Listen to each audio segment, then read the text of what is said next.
पुतला। नमस्कार, मैं हूं आपके साथ अंकिता पाल। बुलेटिन की शुरुआत करते हैं। झारखंड विधानसभा आवास समिति की मैराथन बैठक हुई है। ये बैठक हजारीबाग सदन में संपन्न हुई और बैठक के बाद में समिति के सभापति सह विधायक दशरथ गगरई ने भी जिला प्रशासन के काम के प्रति असंतुष्टता दर्शाया है। साथ ही कहा कि वरीय पदाधिकारी अपने नीचे के पदाधिकारी को बैठक में भेजकर कोरम जो है वो पूरा कर रहे हैं। अगली बार से बैठक होगी तो जिले के वरिष्ठ पदाधिकारी बैठक में उपस्थित हो। कई ऐसे मुद्दे हैं, उसे लेकर विभाग को नोटिस भी जारी किया गया है। विधानसभा में जवाब मांगा गया है। बैठक में विधायक प्रदीप प्रसाद ने कहा कि कई महत्वपूर्ण मुद्दों पर चर्चा इस दौरान हुई है। नगर निगम और स्वास्थ्य विभाग के कार्य प्रणाली पर सवाल उठ रहे हैं। विधानसभा समिति की बैठक में अगर जिला प्रशासन के कार्य प्रणाली से समिति के सदस्य असंतोष जाहिर न करें तो समझा जा सकता है कि विकास योजना के धरातल पर स्थिति क्या है।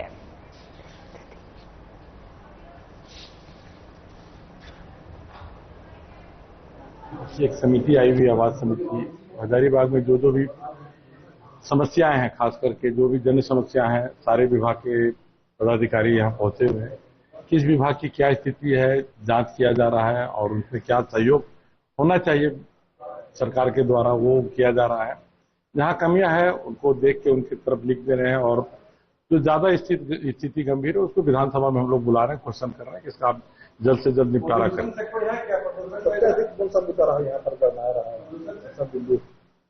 देखिए, सबसे ज्यादा जो मुद्दा गंभीर है वो नगर निगम का मुद्दा है और खास करके स्वास्थ्य विभाग का जो स्थिति है, स्वास्थ्य विभाग का जो बिल्डिंग बना हुआ अधूरा, उसमें कोई काम नहीं हो पा रहा है। हर जगह स्वास्थ्य विभाग में नियमता है और बिल्डिंग डिवीजन का भी बहुत सारा भवन जो बन के देखिएगा, अल्पसंख्यक भवन एक पड़ा हुआ है आप खिरगांव के पास, एक बिल्डिंग आपको बन के पड़ा है स्वास्थ्य विभाग का एसपी कोठी के पास, वर्षों से पड़ा हुआ है, सब लंबित है। उन्हीं सब विषयों में इन लोगों को विधानसभा क्वेश्चन किया जाएगा और वहां बुला के फिर इसका किन मुद्दों पर चर्चा हुई है। क्योंकि आज झारखंड विधानसभा आवास समिति हजारीबाग जिला का भ्रमण पर आई हुई है और सभी विभागों का बिंदुवार हम लोग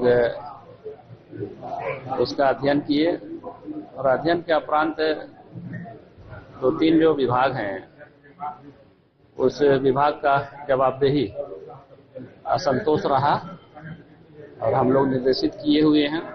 उन लोग को विधानसभा में बुलाया गया है, अपना पूरे जवाब के साथ में आएंगे और जवाब देंगे कि सरकार ने बहुत सी ऐसी योजनाएं धरातल पर चलाने के लिए उतारी है और विभाग के द्वारा संवेदक को बार बार निर्देशित करने के बावजूद सेना को शौर्य के सम्मान के लिए सरायकेला की जनता ने विशाल तिरंगा यात्रा का आयोजन किया।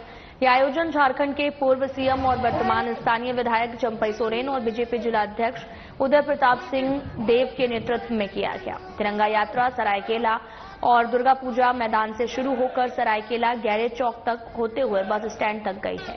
फिर यात्रा पंचायत कार्यालय होते हुए पुनः दुर्गा पूजा मैदान तक वापस आकर समाप्त हो गई।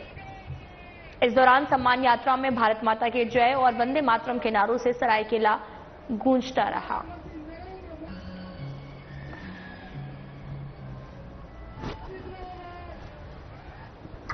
भारत के सेना के द्वारा ऑपरेशन सिंदूर का सफल नेतृत्व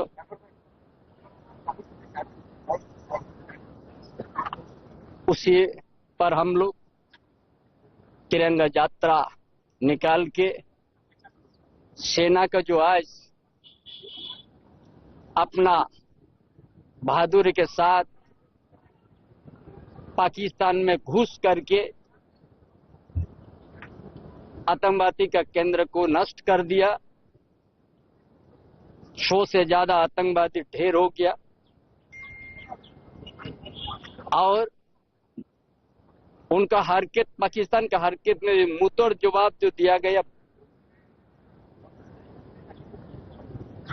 पूरा पाकिस्तान तिल मिला गया, घुटना टेक कर दिया। हर तरह का उनका चाहे ड्रोन से हमला चाहे मिसाइल से हमला सफल नहीं हुआ। भारत का जो एयर डिफेंस इस तरह से रोकने का काम किया ताकि भारत का दुनिया को देखा दिया कि भारत में क्या शक्ति है क्या। बोकारो विधायक और कांग्रेस नेता श्वेता सिंह सवालों के घेरे में हैं। उनके नाम पर 2 पैन कार्ड हैं। जानकारी के अनुसार दोनों ही पैन कार्ड C92A और C1SE में पिता का नाम अलग अलग दिया हुआ है। इनमें से एक पैन कार्ड रामगढ़ और दूसरा गुरुग्राम में बना है। गुरुग्राम से बने पैन कार्ड में श्वेता के पिता का नाम दिनेश कुमार सिंह लिखा हुआ है, जबकि 2010 में रामगढ़ से बने पैन कार्ड में उनके पिता का नाम संग्राम सिंह दर्ज है। अब गौर करने वाली बात तो ये है कि अपने चुनावी हलफनामे में विधायक ने पति के कॉलम के नाम के सामने संग्राम सिंह लिखा हुआ है, लेकिन चुनावी शपथ पत्र में दिया गया उनका पैन कार्ड रामगढ़ से बना है, जिसमें उनके पिता का नाम वही है जो पति का नाम है। अब इस मामले को लेकर भी राज्य में नई राजनीति शुरू हो गई है। बीजेपी ने इस मामले को अपराध बताया है। बोकारो विधायक श्वेता सिंह के खिलाफ बीजेपी ने मोर्चा खोल दिया है। बीजेपी का एक प्रतिनिधिमंडल राजभवन जा रहा है और राज्यपाल को ज्ञापन सौंपा है और विधायक श्वेता सिंह को तत्काल बर्खास्त कर कार्रवाई करने की मांग की है। जिस तरह से मैं समझता हूं कि देश का ये अनोखा घटना है, जिसमें किसी विधायक के 2 पैन कार्ड हो, जिसमें कोई विधायक अपना 4 वोटर आईडी रखा हो, तो ये देश का अभूतपूर्व घटना होगा। मुझे नहीं लगता कि देश में दूसरे कोई जनप्रतिनिधि कोई विधायक का 2 पैन कार्ड होगा। पैन कार्ड में भी एक पैन कार्ड में पिताजी का नाम है, दूसरे में उनके पति का नाम है। तो किन परिस्थितियों में उन्होंने पैन कार्ड 2 रखा है वो बताएंगे। किन परिस्थितियों में 4 आईडी रखा वो बताएंगी। सबसे आपत्तिजनक ये है कि उन्होंने हलफनामा दिया, जो एफिडेविट दिया, उसमें भी छिपाने का काम किया शपथ पत्र में, जिसमें उन्होंने BSL के HSCL पुल के क्वार्टर लिए थे और उस क्वार्टर में NOC उनको जमा करना चाहिए था, NOC जमा नहीं किया, तथ्य को छुपाया और तथ्य को छुपाने के बाद वो एक गंभीर अपराध है। और मैंने जिला निर्वाचन पदाधिकारी को भी कल पत्र दिया, पिछले दिनों पत्र दिया और आज महामहिम राज्यपाल से मिलकर मैंने न्याय की गुहार लगाई है। मैंने आग्रह किया है कि अगर कोई जनप्रतिनिधि अगर इस प्रकार का गंभीर अपराध करे तो इससे संदेश अच्छा नहीं जाएगा। इसकी व्यापक रूप से जांच करें और जो मेंबरशिप जो आपने सवाल किया कि आप रद्द करने की मांग करते हैं क्या, तो मैं तो न्याय की मांग करता हूं। यदि चुनाव आयोग को लगता है कि जो गड़बड़ियां बोकारो की वर्तमान विधायक के द्वारा हुई है, श्वेता सिंह जी के द्वारा, अगर उन गड़बड़ियों की सजा मेंबरशिप जानी है तो जानी। विश्व प्रसिद्ध श्रावणी मेला की तैयारियां जोरों पर हैं। देवघर जिला प्रशासन ने मेला की व्यवस्थाओं का जायजा लेना शुरू कर दिया है। देवघर डीसी विशाल सागर, SDO सहित तमाम प्रशासनिक अधिकारियों ने कांवरिया रूट लाइन का निरीक्षण किया है। निरीक्षण की शुरुआत बागमारा बस स्टैंड से हुई, जहां से अधिकारी डुम्मा खिजूरिया होते हुए कांवरिया पथ की समीक्षा करते नजर आए। डीसी ने संबंधित विभागों को निर्देश दिए हैं कि श्रद्धालुओं को किसी भी प्रकार की असुविधा ना हो। उन्होंने कहा कि श्रावणी मेले में भी आने वाले श्रद्धालुओं की सुविधा और सुरक्षा प्रशासन की सर्वोच्च प्राथमिकता है। डीसी ने बताया कि ट्रैफिक व्यवस्था को दुरुस्त करने के लिए विशेष योजना बनाई जा रही है ताकि कांवरियों को सुगम यात्रा का अनुभव हो। सुरक्षा व्यवस्था पर भी विशेष निगरानी रखी जाएगी। जिला प्रशासन का उद्देश्य है कि देवतुल्य कांवरिया देवघर से एक सुखद अनुभव लेकर लौटें। इसके लिए सफाई, स्वास्थ्य, पेयजल, यातायात और ठहरने की व्यवस्था को सशक्त किया जाए। श्रावणी मेला के दौरान लाखों की संख्या में श्रद्धालु देवघर पहुंचते हैं, बाबा बैद्यनाथ के दर्शन कर पुण्य लाभ अर्जित करते हैं। प्रशासन इस बार आयोजन को भव्य, सुरक्षित और सुविधाजनक बनाने के लिए पूरी तरीके से तैयार है। जानकारी है, अभी कुछ दिन पूर्व में माननीय मंत्री महोदय के द्वारा भी श्रावणी मेला की तैयारियों की समीक्षा बैठक रखी गई थी और उसमें भी कई सारे दिशा निर्देश मिले थे। देवघर जिला प्रशासन के स्तर से श्रावणी मेला 2025 की तैयारियां पहले से हो रही हैं। इसमें मेरे स्तर से 2-3 राउंड मीटिंग्स हो चुकी है संबंधित ऑफिसर्स और लाइन एजेंसीज के साथ में। इसके अलावा हमारे मैक्सिमम जो डिपार्टमेंट्स हैं उन्होंने अपने रिक्विजिशंस को भेज दिया है संबंधित विभाग में ताकि वहां से उनको अलॉटमेंट आ जाए और अपना कार्य स्टार्ट कर दें। लाइन एजेंसीज के द्वारा जो भी सिविल वर्क के काम हैं वो सब पे भी कार्य चल रहा है अभी। आज हम लोग इस श्रावणी मेला के उपलक्ष्य में पहला राउंड ले रहे हैं यहाँ पे रूट लाइन का। सभी ऑफिसर साथ में हैं, वरीय प्रभारी भी साथ में हैं, लाइन एजेंसीज के इंजीनियरिंग डिपार्टमेंट्स भी हमारे साथ में हैं। जो जो अभी कमियां नजर आ रही हैं उनको बहुत जल्द अभी हम लोग पूरा कर लेंगे, क्योंकि काम ऑलरेडी स्टार्ट हो चुका है। बाकी कुछ नए अगर हम लोगों को लग रहा है कि यहाँ पे कार्य करवाने की आवश्यकता है तो वो भी इस बार हम लोग करवाने का प्रयास कर रहे हैं। किन बिंदुओं पर विशेष ध्यान दिया जाएगा इस बार?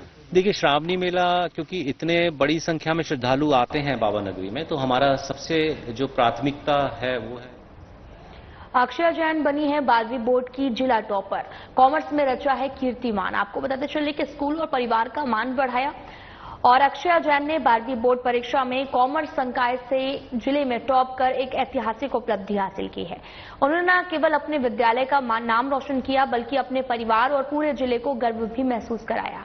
उनकी इस सफलता ने यह सिद्ध कर दिया है कि समर्पण, अनुशासन, निरंतर परिश्रम से किसी भी लक्ष्य को पाया जा सकता है। इसी कड़ी में हमारे संवाददाता प्रमोद खंडेवाल ने खास बातचीत की है। हजारीबाग की बात कर रहे हैं और लगातार साधना प्लस न्यूज अपने दर्शकों को 10वीं और 12वीं में जो अग्रसर हुए हैं, चाहे वे छात्र हो चाहे छात्राएं, लगातार हम अपने दर्शकों को उन बच्चों से रूबरू करवा है। आज ऐसी शख्सियत हमारे साथ है, एंजल्स हाई स्कूल की जिला टॉपर कॉमर्स की अक्षया सिंह। अक्षय जी, सबसे पहले तो साधना प्लस न्यूज की पूरी टीम की तरफ से आपको ढेर सारी शुभकामनाएं व बधाई। कैसे हो पाया ये? वैसा तो कुछ था नहीं, इजी था सब चीज। डेली पढ़ाई करा मैंने एंड डेली में सॉल्व करा, सब चीज तो हो गया। कहीं ना कहीं हिचक सा लगा क्या मन में? नहीं, हिचक सा तो नहीं था। जब अगर दूसरी चीज अगर रिजल्ट जब आया होगा तो उस समय फीलिंग कैसी थी आपकी? डर लगा रहा था होगी। अगर हार्टबीट की बात करूं तो कैसा चल रहा था हार्टबीट? हाँ, डर ही लग रहा था। और उस वक्त जब आपने फ्लैश देखा होगा मैम, हाँ, तो उस वक्त कैसा लगा? अलग सा फीलिंग था, मतलब एक्सपेक्टेड नहीं था, बट मुझे पता था कि 90 से ऊपर आएगा, बट इतना अच्छा रिजल्ट आना वो एक्सपेक्टेड। तैयारी के पीछे क्या क्या कुछ किया? वैसा तो कुछ नहीं, मैं यूट्यूब पे बहुत सारे लेक्चर्स देखती थी और फिर मेरे ट्यूशन के टीचर्स लोगों ने भी हेल्प किया मेरा। सारा श्रेय किसको देते हैं? खुद को भी, घर वालों को भी, टीचर्स को भी, यूट्यूब के टीचर्स को भी, स्कूल के टीचर्स को भी। आगे क्या कुछ सोचा आपने? आगे तो अभी मैं CUET का एग्जाम दे रही, उससे मुझे कॉलेज में एडमिशन मिलेगा और उसके बाद इको ऑनर्स करना है मुझे। आपने इसी ट्रैक को ही क्यों चुना? कॉमर्स को मुझे पसंद था, कॉमर्स हमेशा से, ये सब बिजनेस वाला थी। अगर आपकी पढ़ाई की बात करूं, जब आप स्कूल जाते होंगे, फिर स्कूल से जब आते होंगे, कितने देर का वो अंतराल था, कितना देर आपने पढ़ाई ये सारी चीजें? स्कूल के टाइम तो थोड़ा कम पढ़ा ले पाते थे क्योंकि स्कूल और ट्यूशन से एक साथ मैनेज करती थी, तो कंपैरेटिवली कम, बट हाँ छुट्टी के दिन मैं उसको फोकस कर लेती थी। अपने कलीग्स को क्या कुछ टिप्स देना चाहेंगे? डोंट प्रेशराइज योरसेल्फ, एकदम इजी एग्जाम होता है, अच्छे से दो, खुद अपने आप हो जाएगा। एक अंतिम सवाल, एंजल्स हाई स्कूल की टीचर का ये सारा श्रेय मिला होगा, टीचर्स को क्या कुछ कहेंगे? थैंक यू, मेरे तीनों टीचर्स, चारों टीचर्स जो भी थे, आनंद सर, अनुराग सर और शैलेश सर। इसके बाद 23 तक आपकी प्रिंसिपल है निशा जायसवाल, उनको क्या कुछ कहेंगे? बहुत स्ट्रॉन्ग लेडी है, बहुत पावरफुल लेडी है, उनका भी मैनेजमेंट वगैरह बहुत कुछ सीख सकते हैं उनसे भी हम लोग। मैम, ऐसे बहुत से बच्चे हैं जो इस तरीके के एग्जाम का जब रिजल्ट आता है डर सा महसूस करते, उनसे क्या कुछ कहेंगे? डरना नहीं चाहिए, रिजल्ट ही है, इससे आपका लाइफ डिपेंड तो होगा नहीं।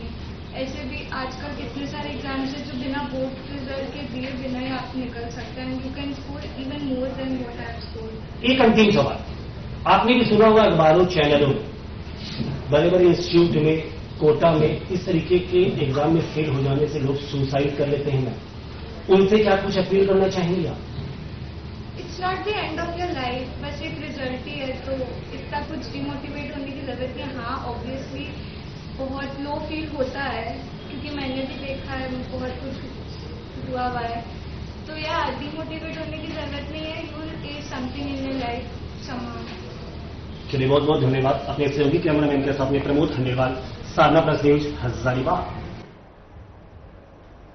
गिरिडीह जिले के बेंगाबाद प्रखंड के झारखंड बिहार सीमावर्ती बालकुंड पंचायत के नया डाबर में झारखंड सरकार के स्वर्ण पेंशन और मैया सम्मान योजना और आबू आवास जैसी योजना से आज भी वंचित है। साथ ही आपको यह भी बताते चले कि गांव जाने के लिए एकमात्र सड़क है जो काफी पहले ही टूट चुकी है, जिसमें बरसात के दिनों में काफी कठिनाइयों का सामना करना पड़ता है। ये गांव में 200 घर हैं, जिसमें लगभग मात्र 2 चपकाल हैं और जिसमें गर्मी से चापाकल है, जहां पर आपको बताते चले कि गर्मी से पानी पीने में काफी कठिनाई भी होती है। गिरिडीह से संवाददाता पंकज भारती ने ग्राउंड जीरो का जायजा लिया है। इस वक्त गिरिडीह जिले के अंतर्गत बेंगाबाद प्रखंड के बिहार और झारखंड सीमावर्ती पर सटे हुए अति पिछड़े वर्ग में आने वाले जो कि भलकुदर पंचायत के नया डाबर गांव में मौजूद हूँ।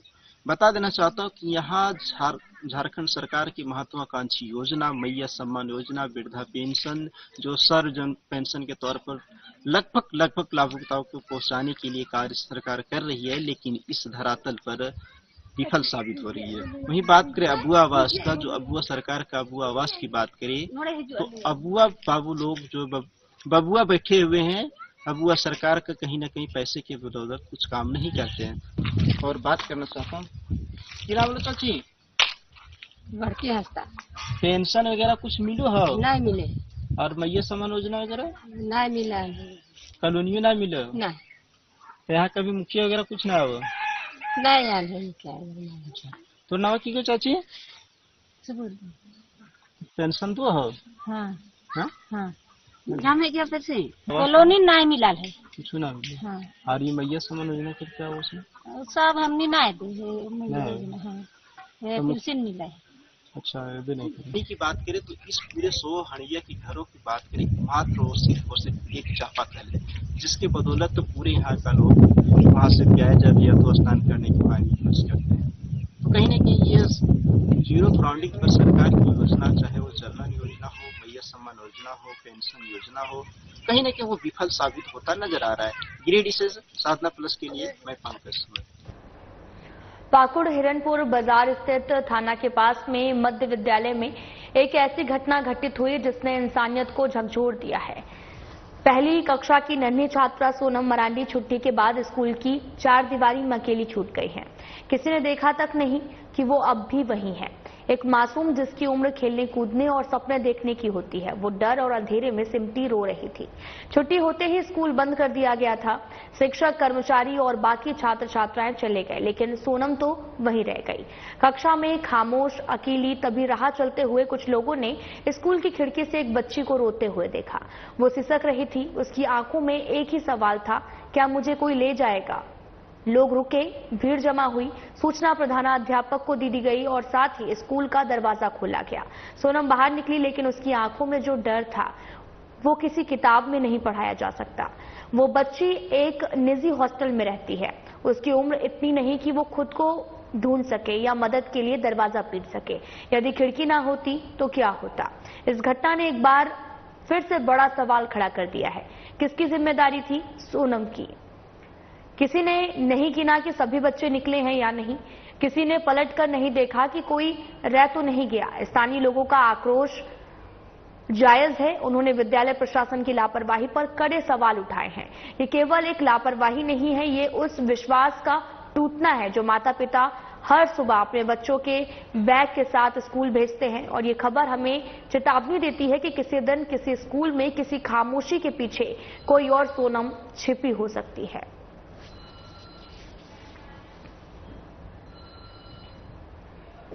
पतरातू के भुरकुंडा चिकोर पैक्स अध्यक्ष इंद्र प्रकाश उर्फ शैलेश कुशवाहा ने रामगढ़ उपायुक्त और पुलिस अधीक्षक को ज्ञापन सौंपकर न्याय की गुहार लगाई है। उन्होंने कहा कि फर्जी एफआईआर के बाद में भले कोर्ट ने हमें बेगुनाह करार कर बरी कर दिया है, लेकिन हमारी जिंदगी बर्बाद हो गई है।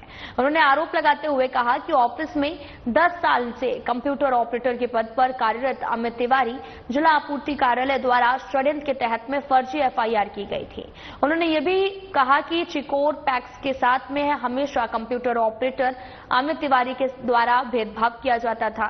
चिकोर पैक्स को व्हाट्सएप ग्रुप तक के लिए दूर रखा गया था, जिससे इन्हें कोई सूचना नहीं मिल रही थी। हालांकि पूरे मामले पर मीडिया द्वारा कंप्यूटर ऑपरेटर अमित तिवारी से पूछने पर उन्होंने मामले की जांच पड़ताल कर विषय बताया और अमित तिवारी ने कहा कि मैं सिर्फ कंप्यूटर ऑपरेटर हूं, इसलिए मेरे ऊपर लगाया गया आरोप गलत है। काम किया था, धान अधिक प्राप्ति केंद्र चिकोर पैक्स में खोला गया था। भुगतान काफी विलम्ब हुआ था। भुगतान के लिए अधिकारियों से तनातनी हो गई थी। 2018-19 में चिकोर पैक्स का नाम धान अधिप्राप्ति से हटा दिया। किसानों के आंदोलन से पतरातू प्रखंड के मध्य में तत्कालीन विधायक श्री चंद्रप्रकाश चौधरी और झारखंड राज्य बीज सूत्री उपाध्यक्ष श्री राकेश प्रसाद सर के अनुशंसा पर चिकोर में अतिरिक्त धान क्रय केंद्र खुल गए, जिससे अधिकारी नाराज हो गए। अब इन लोगों ने षड्यंत्र रचना शुरू कर दिया। धान के काम में व्हाट्सएप ग्रुप बनाया गया था, जिससे सरकारी सूचनाएं पैक्स तक पहुंचनी थी, लेकिन उस ग्रुप में चिकोर पैक्स को नहीं रखा गया। हजारीबाग डेली मार्केट में आज उस समय अफरा तफरी मच गई जब नगर निगम की टीम डेली मार्केट के मुख्य सड़क को अतिक्रमण मुक्त करने पहुंची। सड़क के दोनों तरफ से दुकानदारों ने सड़क को अतिक्रमण कर रखा था, जिससे बाजार में आए नागरिकों को काफी कठिनाइयों का सामना करना पड़ रहा था। नगर निगम के अधिकारी के पहुंचते ही सभी अतिक्रमणकारियों ने अपना सामान समेटने में लग गए, जिससे ऊहापोह की भी स्थिति उत्पन्न हो गई और कई दुकानदारों के साथ में नगर निगम के अधिकारियों के साथ में तू मैं होते हुए देखा गया और सहाय नगर आयुक्त ने इसकी जानकारी दी।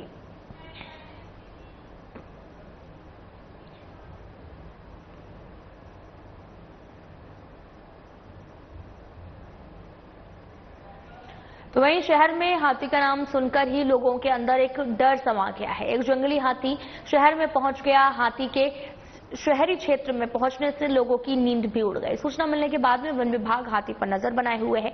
वन विभाग की मनाही के बाद भी लोग मशाल आदि जलाकर तेज आवाज करके हाथी को जंगलों की ओर भेजने की कोशिश कर रहे हैं और हाथी ने कई किसानों की फसलों को नुकसान पहुंचाया है।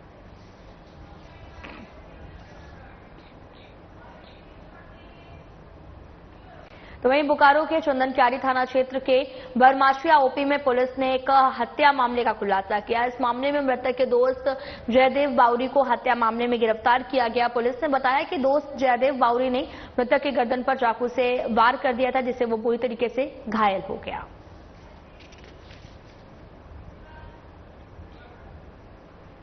मध्य प्रदेश के उप मुख्यमंत्री जगदीश देवड़ा की ओर से सेना पर की गई टिप्पणी के विरोध में कांग्रेस पार्टी ने डिमना चौक पर जगदीश देवड़ा का पुतला दहन किया। पुतला दहन कार्यक्रम मुख्य वक्ता ओम प्रकाश सिंह और प्रखंड अध्यक्ष मानको ईश्वर सिंह के नेतृत्व में आयोजित किया गया। पुतला जलाया है ये एहसास कराने के लिए कि भारतीय जनता पार्टी की सरकार में मध्य प्रदेश के उप मुख्यमंत्री जगदीश देवड़ा जी ने ऐसी बात कही है कि सेना को नरेंद्र मोदी जी के चरणों में नतमस्तक होना चाहिए, देश की जनता को नरेंद्र मोदी जी के चरणों में नतमस्तक होना चाहिए। मैं पूछना चाहता हूं, नरेंद्र मोदी क्या भगवान राम है, भगवान श्री कृष्ण है, शंकर भगवान है? देश की जनता तो अपने भगवान के पैरों में सिर झुकाती है ना, लेकिन इन्होंने इतना बड़ा बना।